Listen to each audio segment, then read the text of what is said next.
Kung nagigising ka sa pagitan ng 3 at 5 yen, subukan mo itong 5 bagay. Nakaranas ka na bang magising sa kalagitnaan ng gabi, alas 3 ng madaling araw, nakatitig sa kisam habang iniisip, bakit hindi ako makatulog? Para sa maraming Pilipina, lalo na sa edad 50 pataas, hindi lang ito basta-bastang problema sa pagtulog. Maaaring ito ay isang senyales, isang paalala mula sa katawan mo na may kailangang ayusin, maaaring pisikal, emosyonal, o espiritual. Sa tradisyonal na paniniwalang Pilipino, lalo na sa impluwensya ng espiritualidad at damdaming malalim na konektado sa kalikasan, ang mga oras bago sumikat ang araw ay tinatawag na oras ng kaluluwa. Ito ang sandali kung kailan ang katahimikan ay tila nangungusap at ang ating isipan ay mulat sa mga bagay na hindi natin napapansin sa araw-araw. Sa video na ito, ibabahagi ko ang 5 makapangyarihang hakbang na makakatulong sa iyo, hindi lang para maintindihan kung bakit ka nagigising, kundi kung paano mo ito magagamit bilang oras ng pagmumuni-muni, kalmadong paghinga, at pagbabalik sa sarili. Ang ika-4 na tip ay isang sikreto na bihira lamang malaman ng karamihan, ngunit maaaring ito ang susi sa mas mahimbing na tulog at mas maayos na pakiramdam. Kaya bago tayo magsimula, mag-subscribe ka muna sa channel at itap ang kampanilya para hindi ka mahuli sa mga susunod na videos. Suportahan mo rin kami sa pamamagitan ng pag-like at pag-share ng video kung ito ay nakatulong sa iyo. Ngayon, simulan na natin ang pagbabago ng iyong gabi, mula sa pagkabahala tungo sa kapayapaan. Hakbang 1, huwag pilitin ang pagtulog, gawin mo ito sa halip. Isipin mo ito, bigla kang nagising sa kalagitnaan ng gabi. Tahimik ang paligid, pero ang isip mo, parang palengke ng ideya at alalahanin. Tumingin ka sa orasan, 3 oras 17 minuto yan. At naramdaman mong bumilis ang tibok ng puso mo. Nako, hindi na naman ako makakatulog di. Pamilyar ba? Yung pakiramdam na kahit anong pilit mo, mas lalo ka lang nagigising. Sa kulturang Pilipino, maraming matatanda ang sasabihin na ipanalangin mo na lang yan, ngunit may mas mahinahong paraan na maaaring makatulong. Kapag pinipilit mo ang sarili mong matulog, para mo na ring pinipilit ang ulan na tumigil. Ang mas magandang gawin? Gamitin ang oras na ito para sa katahimikan. Una, umupo ka muna. Huwag agad bumangon na parang may emergency. Dahan-dahan lang, parang tinuturing mo ang sarili mo na mahalagang bisita. Isunod mo ang paghinga. Huminga ng malalim sa ilong, bilang hanggang 4, pigilin ng kaunti at dahan-dahang ilabas sa bibig habang binibilang hanggang 6. Ulitin ito ng ilang beses. Alam mo ba? Ang ganitong klaseng paghinga ay hindi lang basta-basta technique. Sa agham, tinatawag itong parasympathetic activation. Ito ang sistema ng katawan na nagpapakalma, na tila sinasabing, ligtas ka na. Ngayon, tanumin mo ang sarili mo, bakit nga ba ako nagising? Baka sobrang init ang kwarto, o baka malamig na dahil may bukas na bintana. O kaya baka lumana ang unan mo. Sa mga bahay sa probinsya, minsan may tunog pa ng mga kuliglig o tricycle na dumaraan, simpleng bagay pero sapat para manggambala. Tumayo ka kung kailangan. Ayusin mo ang kumot. Uminom ng konting tubig, hindi malamig kundi maligambam lang. Ang temperatura ng tubig na kasintulad ng katawan ay nakakatulong para hindi masyadong magising ang sistema mo. Ang punto, huwag ka lang basta humiga at magmukmok. Gumalaw ka ng may layunin, nang may malasakit sa sarili. Minsan, ang maliliit na bagay, isang maayos na unan, isang mahinahong paghinga, isang baso ng tubig, ang nagbibigay ng tunay na ginhawa. Ang mga gabi ay hindi palaging kalaban. Minsan, ito ang pagkakataon na muling makinig sa katawan mo at muling kilalanin ang sarili mo. Hakbang 2, uminom ng tubig, pero sa tamang paraan.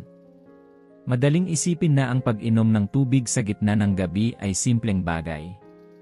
Pero sa totoo lang, ito ay isang akto ng malalim na pag-aalaga sa sarili. Alas 3:47 ng madaling araw. Nagising ka ulit. Parang may mali pero hindi mo maipaliwanag. Tuyo ang bibig mo parang umunguya ng bulak.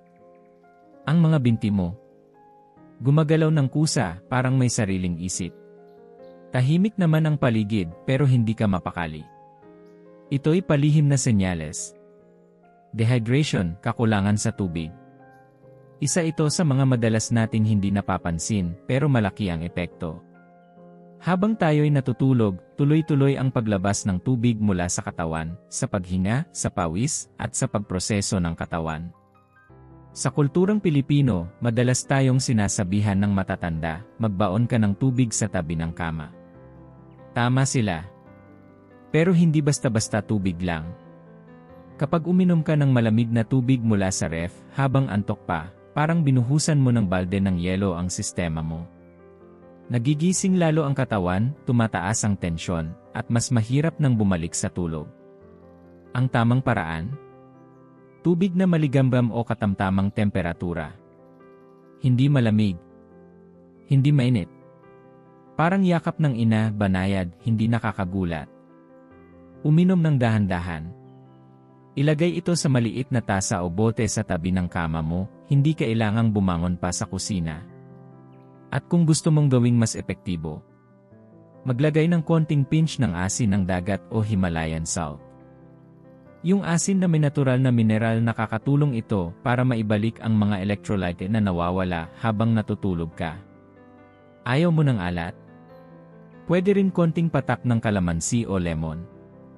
Natural itong may potassium, mineral na kailangan ng katawan para sa kalmadong sirkulasyon at tulog. Uminom ng marahan. Ramdamin mong pumapasok ito sa katawan mo. Hindi kailangan magmadali. Hayaan mong tanggapin ito ng katawan mo bilang isang regalo ng pagmamalasakit. Minsan, ang simpleng baso ng tubig, kung tama ang paraan, ay sapat na para ibalik ang balanse sa katawan at isipan. Hindi lang ito pag-inom. Isa itong paraan ng pag-aalaga sa sarili. Hakbang 3, suriin ang damdamin, baka puso mo ang nagpapagising sa'yo. 4:30 ng madaling araw. Tahimik. Walang ingay ng tricycle, walang tunog ng icy, pero ikaw. Nagising ka na naman. Hindi dahil sa ihi. Hindi dahil sa init. May mabigat sa dibdib mo. Hindi masakit, pero parang may bumabalot sa loob mo na hindi mo maipaliwanag. Ganito ang tawag ng mga matatanda noon, may bumabagabag sa kalooban. At sa kultura natin, hindi ito basta-bastang emosyon lang. Sa lumang paniniwala ng mga manghihilot at espiritualista, ang katawan ay marunong magsalita sa mga oras na hindi tayo gising, lalo na sa mga oras ng katahimikan. Maaaring may lungkot kang hindi pa nailabas. O galit na tinago. O stress sa pamilya, pera at trabaho. Sa dami ng iniintindi natin tuwing araw, minsan tanging sa gabi lang tayo hinahabol ng sariling damdamin. At ito ang oras kung kailan ang puso mo ay kumakatok. Hindi para takutin ka, kundi para ipaalala, may kailangan kang pansinin. Ang mga psychologist ngayon ay sumasang-ayon, ang emosyonal na tensyon ay may direktang epekto sa tulog. Kapag hindi mo pinansin sa araw, lalabas yan sa gabi, tahimik pero malakas. Ano nang pwede mong gawin? Umupo. Huwag matakot. Hawakan ang sarili mong kamay kung kinakailangan. Huminga. At tanungin ang sarili mo. Ano ang laman ng isip ko ngayon? May nasaktan ba ako? May hindi pa ako napapatawad? O ako mismo, may sugat pa rin na kinikimkim? Kung kaya mo, isulat mo ito. Kahit papel at lapis lang. Walang tamang sagot, walang kailangan i-edit. Basta isulat. Pagod ako. Miss ko na ang nanay ko. Natatakot ako para sa bukas. Hindi mo kailangang lutasin agad. Ang mahalaga, kilalanin mo. Bigyan mo ng pangalan. Sa pagsulat, inilalabas mo ito mula sa dibdib at isipan mo. Ito ang unang hakbang ng paghilom, hindi solusyon, kundi pagkilala. At kung gawin mo ito ng may malasakit, mapapansin mo, kahit unti-unti lang, na lumuluwag ang dibdib mo. Parang may inalis na bigat. Sa gitna ng gabi, sa gitna ng katahimikan, ito ang pinakatahimik at pinakamakapangyarihang anyo ng pagmamahal sa sarili, ang makinig sa sarili mong puso. Hakbang 4, gumalaw ng banayad, i-reset ang iyong katawan. Alas 4:23 ng madaling araw. Gumulong ka sa kama, mulat ang mga mata. Hawak mo pa rin ang kumot, pero parang lalo lang ito kumakapit, kasabay ng gulong-gulo mong isip. Bakit ba parang ayaw makipagtulungan ng katawan mo? Gusto mo lang naman matulog, pero heto ka, galit, inis, at pagod sa kakaisip kung paano ka makakabalik sa tulog.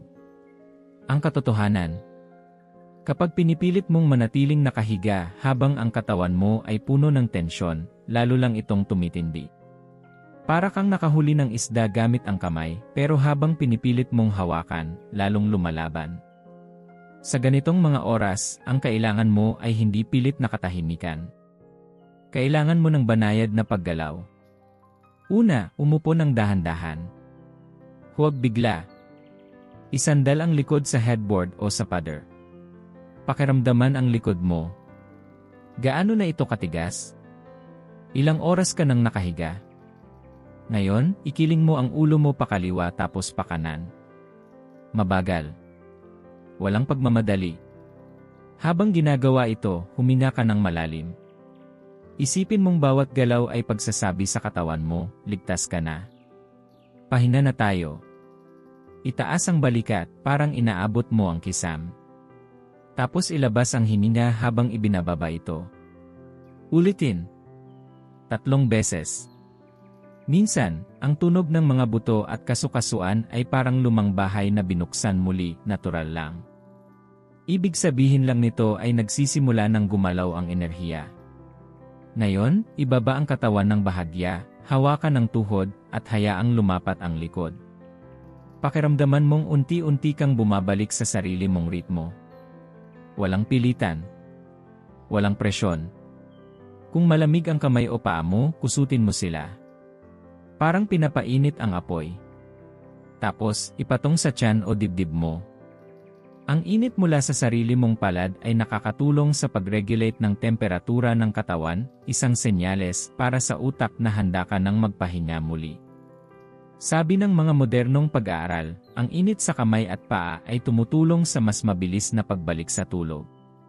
Kaya't huwag maliitin ang simpleng pag-alog ng binti o pagkuskos ng kamay. Ang mga maliliit at banayad na galaw na ito ay paalala sa katawan, pwede ka nang magpahinga, wala nang panganib, hindi mo kailangang ipaglaban ang tulog. Hakbang 5, pakalmahin ang isip gamit ang tunog. Alas 3:58 ng umaga. Gising ka pa rin. Hindi katahimikan ang naririnig mo, kundi ang ingay sa loob ng utak mo. Nailak ko ba ang pinto? Paano na ang check-up ko bukas? Bakit ko ba sinabi iyon noong 2019? Ang mga alaala, tanong, at pangamba ay umiikot ng paulit-ulit, parang plaka na hindi natatapos. At kahit anong pilit mong patahimikin ang isip mo, lalo lang itong sumisigaw. Ito ang tinatawag ng matatanda noon na pagkakagising ng diwa. Pero sa halip na labanan ito, bakit hindi mo gamitin ang tunog bilang kakampi? Ang solusyon, tunog na nagpapahinga sa isip. Sa kultura nating mga Pilipino, hindi bago sa atin ang paggamit ng musika, dasal, o huni ng kalikasan para sa kapayapaan. Ang awit ni Lola, ang dasal ng rosaryo, ang tunog ng ulan sa bubong, lahat ito ay bahagi ng ating kolektibong alaala ng pahinga. Kaya kung gising ka pa sa ganitong oras, magpatugtog ng banayad na tunog. Maaaring instrumental, tunog ng dagat, ulan, o kahit mga binaural beats na makikita sa YouTube. Basta't ito'y tahimik, paulit-ulit, at hindi kailangang sundan o intindihin. Piliin ang tunog na hindi humihingi ng atensyon, kundi nagbibigay ng pahinga. Kung sanay kang magdasal, maaari mong ulitin sa isip ang iyong panalangin. Hindi kailangang tapusin, basta paulit-ulit, parang agos ng ilog. Sa ganitong paraan, nabibigyan ng bagong direksyon ang isip mo. Imbis na paikot-ikot sa mga alalahanin, unti-unti itong natututo muling tumahimik. Sa katahimikan ng gabi, ang tunog ay nagiging tulay pabalik sa sarili. At minsan, ito rin ang daan pabalik sa tulog. Gabi ng pagbagong loob, hindi pagkatalo. Kung nabasa mo ito hanggang dulo, isa lang ang ibig sabihin, handang-handang ka nang makinig sa katawan mo, sa damdamin mo, at sa sarili mong kaluluwa. Ang paggising sa pagitan ng alas 3 at alas 5 ng umaga ay hindi parusa. Ito ay paanyaya. Hindi para sa pagkabahala, kundi para sa pagbalik sa sarili. Sa loob ng katahimikan ng gabi, naroon ang mga tanong na hindi natin kayang harapin sa liwanag ng araw. At kung makikinig tayo, maririnig natin ang mga sagot na matagal nang nag-aantay. Mula sa paghinga, pag-inom ng tubig, paggalaw, pagharap sa damdamin, hanggang sa paggamit ng tunog, lahat ng ito ay mga hakbang tungo sa paghilom. Hindi mo kailangang gawin silang lahat tuwing gabi. Pero sa susunod na magising ka, alalahanin mo. Hindi ito pagkagambala, ito ay pagkakataon. Kaya ngayong alam mo na ang mga paraan, gawin mo itong ritual ng kabutihan sa sarili. Kung gusto mong makatanggap pa ng mga payapa at makabuluhang gabay tulad nito, inaanyayahan kitang mag-subscribe sa channel. Nandito kami upang samahan ka, gabi man o araw. At kung may bahagi sa video na tumama sa puso mo, i-comment mo ang numerong nagmarka sa'yo. 1 para sa paghinga. 2 para sa tamang pag-inom. 3 para sa emosyon. 4 para sa paggalaw. 5 para sa tunog. Ang pagkakatulog ay biyaya. Pero ang pagkagising na may layunin ay mas malalim pang biyaya.